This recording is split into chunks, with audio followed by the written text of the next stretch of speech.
Sir sir అన్న media point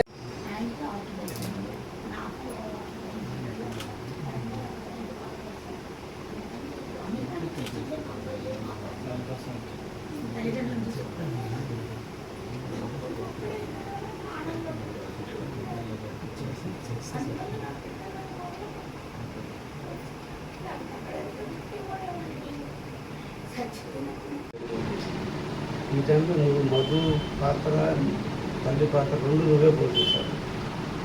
నీ మీద ఆ బాధ్యత పెట్టారు. నిజమైన నివాళులు ఆయన ఇవ్వాల్సిన ఆ ధైర్యం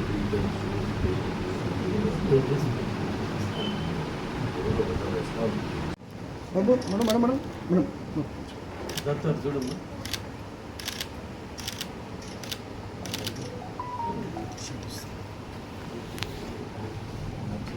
చైతన్య లైట్ క్లాస్ బెంగళూరులో ఎడ్యుకేషన్ ఇంటర్మీడియట్ ఇంజనీరింగ్. ఇప్పుడే వాళ్ళ తల్లిదండ్రుల్ని, భార్య పిల్లకాయల్ని అందరిని కూడా డీటెయిల్డ్గా మాట్లాడి వాళ్ళ సమస్యలు ఏంది, ముందు రోజుల్లో ఎట్లా ముందుకు పోవాలా అనేది వాళ్ళ బాధలు.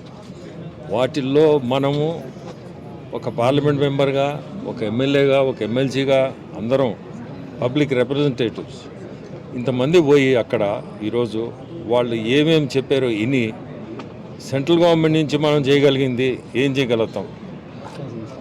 ఆమె మధుసూదన్ రావు భార్య ఒక సాఫ్ట్వేర్ ఇంజనీర్, 2 జీతాలు పోయి 1 జీతానికి వచ్చాము, మా పరిస్థితి ఏంటి. ఆమె అడిగింది ప్రశ్నలు కరెక్ట్.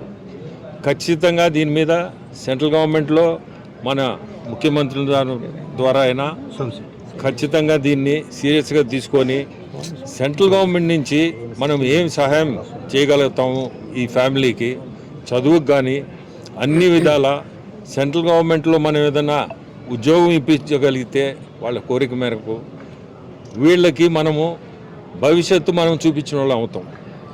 మధుసూదన్ రావుని మనము వెనక్కి తీసుకురాలేము.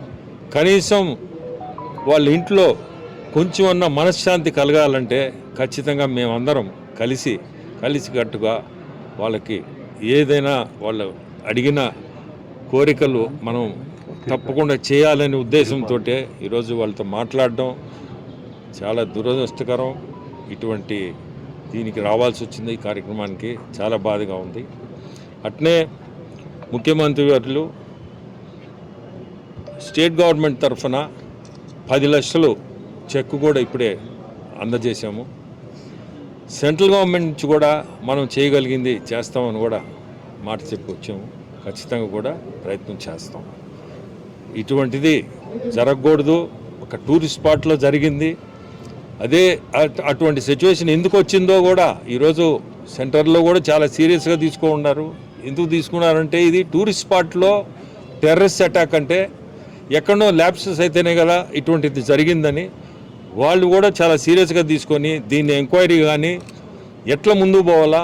ఈరోజు పాకిస్తాన్ది కూడా ఎంబసీని కూడా ఖాళీ చేయమంటున్నారు. అట్లే వాటర్ సప్లై మన ఇండస్ రివరు మన కంట్రీ నుంచి పారుతుంది పాకిస్తాన్కి, దాన్ని కూడా నిలిపేయాలని డిసిషన్ కూడా తీసుకున్నారు. ఇంకా కూడా ఖచ్చితంగా కఠినమైన డిసిషన్స్ తీసుకొని ఇటువంటిది ముందుకు మళ్ళీ జరగకూడదు అనే కాడికి చేసింది పెద్ద తప్పు అని అనిపించేటట్టుగా మన సెంట్రల్ గవర్నమెంట్ కూడా ఈరోజు ఖచ్చితంగా డిసిషన్స్ తీసుకుంటుంది.